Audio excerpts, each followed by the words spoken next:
మాజీ మంత్రి హరీష్ రావు సిద్దిపేట అర్బన్ తహసీల్దార్ కార్యాలయాన్ని సందర్శించారు. 2.5 ఏళ్లలో ధరణిని భూభారతిగా మార్చడం తప్ప కాంగ్రెస్ ప్రభుత్వం చేసిందేమీ లేదన్నారు. రాష్ట్రంలో రోజు ఎక్కడో ఒక చోట రెవెన్యూ అధికారులు ఏసీబీకి చిక్కుతున్నారని హరీష్ రావు తెలిపారు. రెవెన్యూ శాఖ అవినీతిలో కూరుకుపోయిందని హరీష్ రావు ఆరోపించారు.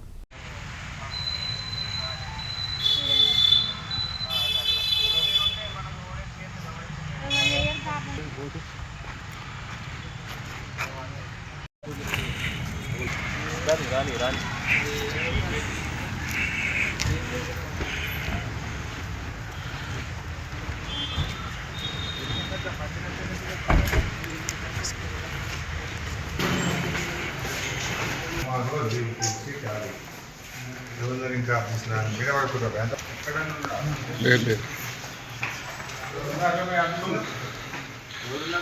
ఈరోజు డిప్యూటీ తహసీల్దార్, నాయబ్ తహసీల్దార్ ఇద్దరు లేరు, సీనియర్ అసిస్టెంట్ లేడు. మీరిద్దరు ఎవరు? టీటీ లేదు, డిప్యూటీ తహసీల్దార్ లేరమ్మా.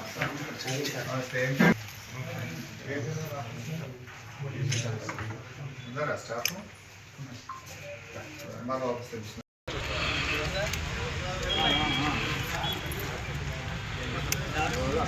తర్వాత రెవెన్యూ సమస్యలతో ప్రజలు తీవ్రమైన ఇబ్బందులకు గురవుతూ ఉన్నారు. మేము ధరణిని ఏదో బంగాళాఖాతంలో కలిపినాము, భూభారత్ తెచ్చినాము, ఉద్ధరిస్తాము, ఇక ఇంత గొప్పగా మేము చేసినాము అని చెప్పి మాటలు కోటలు దాటినాయి, చేతలు మాత్రం గడప దాటడం లేదు. భూభారతి తెచ్చిన తర్వాత రెవెన్యూ సదస్సులు పెట్టి గ్రామాల్లోకి వెళ్తే 8,68,000 అప్లికేషన్లు రావడం జరిగింది. 8,68,000 అప్లికేషన్లు వస్తే అసలు ఇప్పటి వరకు ఎన్ని అప్లికేషన్లు క్లియర్ చేశారు, అసలు అప్లికేషన్లు ఆన్లైన్ చేసిండ్రా చేయలేదా, అప్లికేషన్లు చెత్తబుట్ట దాఖలు చేసిండ్రా, ప్రజలకి అసలు ఎన్ని పరిష్కారం అయినది అనేటువంటిది ఒక స్పష్టత లేదు ఈ రాష్ట్రంలో. అంటే ఒక డెడ్ లైన్ లేదు ఇప్పటికి. ఇది ఎప్పుడు పెట్టిండ్రు అప్లికేషన్లు? ఏప్రిల్ నెలలో స్టార్ట్ అయింది. అంటే ఇప్పుడు మనం we are end of the February, 10 నెలలు అయింది. 10 నెలల కింద రెవెన్యూ సదస్సులు పెట్టి ప్రజల దగ్గర దరఖాస్తులు తీసుకొని 10 నెలల తర్వాత అసలు ఆ అప్లికేషన్లు ఏమైపోయినాయి? పాతక చిత్తు కాయిదాల కింద అమ్ముకున్నారా? అప్లికేషన్లు ఆన్లైన్ చేసిండ్రా? అప్లికేషన్లు ఎన్ని పరిష్కారం అయినాయి? ప్రజలకు జవాబుదారీతనం లేకుండా పోయింది.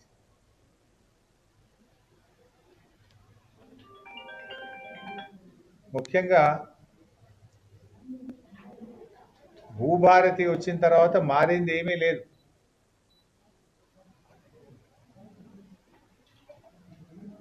బీఆర్ఎస్ ప్రభుత్వం ఉన్నప్పుడు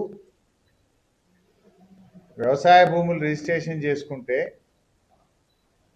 వారం రోజుల్లో పాస్బుక్లు ఇంటికి వచ్చాయి. ఇప్పుడు భూభారతి వచ్చిన తర్వాత పాస్బుక్ ఫీజు పేరు మీద 300 రూపాయలు వసూలైతే చేస్తున్నారు. 6 నెలల నుంచి పాస్బుక్లు రావడం లేదు. 6 నెలలు అయిపోయింది పాస్బుక్లు రాక. ఫీజు అయితే తీసుకుంటున్నారు, రిజిస్ట్రేషన్ అప్పుడే పాస్బుక్ ఫీజు అని చెప్పి 300 రూపాయలు తీసుకుంటున్నారు. కానీ పాస్బుక్లు మాత్రం 6 నెలల నుంచి బంద్ అయిపోయింది. ఆనాడు బీఆర్ఎస్ ప్రభుత్వం ఉన్నాడు, ముటేషన్తో సహా వారం రోజుల్లోగా పాస్బుక్ ఇంటికి వచ్చేది. ఏ ఆఫీస్ చుట్టూ తిరిగేది లేదు, ఎంఆర్ఓ ఆఫీస్కి పోయేది లేదు, టైటిల్ డీడ్ కోసం ఆర్డీఓ ఆఫీస్కి పోవాల్సిన అవసరం లేదు.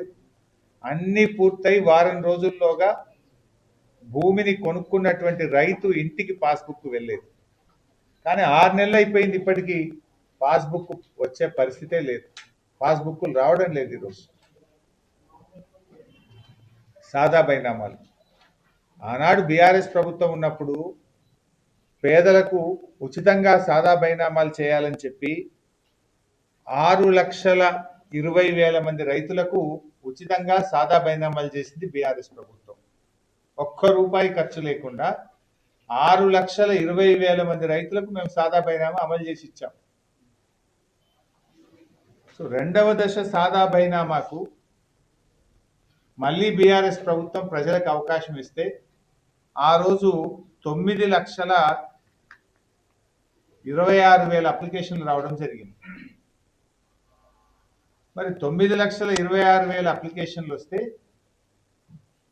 ఆ రోజు కోర్టు స్టే ఇచ్చింది. 2వ దశ అమలు చేసే దశలో హైకోర్టు స్టే వచ్చింది. కాంగ్రెస్ ప్రభుత్వం వచ్చిన తర్వాత స్టే వెకెట్ అయింది. స్టే వెకెట్ అయితే ఈ రోజు వరకు సాదా బైనామా అమలు కాలేదు. ఇది ఎట్లుందంటే ఏదో మోటు సామెత ఉంటుంది, తిట్టను పోరా అన్నట్టు. ఇది చెయ్యొద్దనే ఉద్దేశంతో కాంగ్రెస్ ప్రభుత్వం భూభారతిలో భూమి అమ్మిన వాళ్ళు స్టాంప్ పేపర్ మీద అఫిడవిట్ ఇవ్వాలి అనే నిబంధన పెట్టింది. అసలు ఇస్తారా? భూమి అమ్మిన వాళ్ళు స్టాంప్ పేపర్ మీద అఫిడవిట్ ఇవ్వాలనే నిబంధన పెట్టింది. దాంతో 9,26,000 అప్లికేషన్లలో ఒక్కరికి కూడా ఈ రోజుకు సాదా బైనామా అమలు కాలేదు. ఉదాహరణకు సిద్దిపేట రూరల్ మండలం 2,400 అప్లికేషన్లు వచ్చినాయి సాదా బైనామా. ఈ రోజుకు ఒక్కరు కూడా అఫిడవిట్ ఇవ్వలేదు మేము భూమి అమ్మినామని. సిద్దిపేట అర్బన్ మండలం 1,200 మంది అప్లికేషన్లు పెట్టుకున్నారు సాదా బైనామా కింద. ఒక్కరికి కూడా ఈ రోజు వరకు భూమి సాదా బైనామా కింద వాళ్ళకి పాస్బుక్లు ఇవ్వలేదు. సో రాష్ట్రం మొత్తం ఇదే పరిస్థితి. ఇవాళ కాంగ్రెస్ ప్రభుత్వం రైతులను దగా చేసింది. మేము అధికారంలోకి వస్తే ఉచితంగా సాదా బైనామా చేస్తామని చెప్పి నియమ నిబంధనలను సవరించి రైతులకు సాదా బైనామా అమల్లోకి రాకుండా, వాళ్ళకు పాస్బుక్లు దక్కకుండా, భూమి అమ్మిన వ్యక్తి బాండ్ పేపర్ మీద అఫిడవిట్ ఇవ్వాలనే నిబంధన పెట్టడం వల్ల ఇలా ఏ ఒక్క రైతుకు కూడా సాదా బైనామా అమలు కావడం లేదు. ఆనాడు బీఆర్ఎస్ ప్రభుత్వం ఈ అఫిడవిట్ అనే నిబంధన లేకుండా బీఆర్ఎస్ ప్రభుత్వం 6,20,000 మందికి సాదా బైనామా అమలు చేసింది, పాస్బుక్లు ఇచ్చింది. కానీ కాంగ్రెస్ మొండి చేయి చూపింది. రెవెన్యూ సదస్సులో వచ్చినటువంటి దరఖాస్తులకు దిక్కులేదు. రెవెన్యూ సదస్సులు ఎన్ని వచ్చినాయి? దరఖాస్తులు 8,60,000 అప్లికేషన్లు వచ్చినాయి. దానికి దిక్కు మొక్కు లేదు. భూమి రిజిస్ట్రేషన్ చేసుకుంటే 6 నెలల నుంచి పాస్బుక్లు రావడం లేదు. సాదా బైనామాలో 6,20,000 మంది 9,26,000 మంది రైతులు సాదా బైనామాలు అప్లై చేస్తే ఒక్కరికి కూడా సాదా బైనామా అమలైతలేదు, పాస్బుక్లు రావడం లేదు. అదే బీఆర్ఎస్ సాదా బైనామా కింద ఆ రోజు 6,20,000 మందికి పాస్బుక్లు ఇచ్చింది. కాంగ్రెస్ మొండి చేయి చూపింది, రైతులను మోసం చేసింది. Slot cancellation, registration slot cancel అయిన వాళ్లకు డబ్బులు రావాలి. ఇలా కాంగ్రెస్ ప్రభుత్వం 2.5 సంవత్సరాలుగా స్లాట్ క్యాన్సిల్ అయినటువంటి వాళ్ళు ఎవరైతే డబ్బులు రిజిస్ట్రేషన్ కోసం చెల్లిస్తారో, మేము గతంలో అసెంబ్లీలో కూడా అడిగాం, వెంటనే చెల్లిస్తామని రెవెన్యూ మంత్రి సమాధానం చెప్పారు. కానీ 2.5 ఏళ్లుగా స్లాట్ క్యాన్సిల్ చేసుకున్న వాళ్లకు డబ్బులు తిరిగి ఇవ్వకుండా ఈ ప్రభుత్వం వాళ్ళను ఆఫీసుల చుట్టూ తిప్పుకుంటున్నటువంటి పరిస్థితి. రాష్ట్రంలో ఆ రోజు మేము 20,000 మంది విఆర్ఏలను రెగ్యులరైజ్ చేసి స్కేల్ ఇచ్చారు కేసీఆర్ గారు. అందులో ఒక 4,000 మంది 61 ఏళ్ల వయసు దాటిన వాళ్ళు ఉంటే వాళ్ళ వారసులకు ఉద్యోగాలు ఇవ్వాలని నాటి బీఆర్ఎస్ ప్రభుత్వం జీవో ఇచ్చింది. ఇప్పుడు 2.5 సంవత్సరాలైనా కాంగ్రెస్ ప్రభుత్వం 61 ఏళ్లు దాటిన విఆర్ఏల కుటుంబ సభ్యులకు ఈ రోజుకు రెగ్యులరైజ్ చేయట్లేదు. ఇప్పటికీ అదే 10,000 రూపాయల పాత వేతనాన్ని వాళ్ళు పొందుతా ఉన్నారు.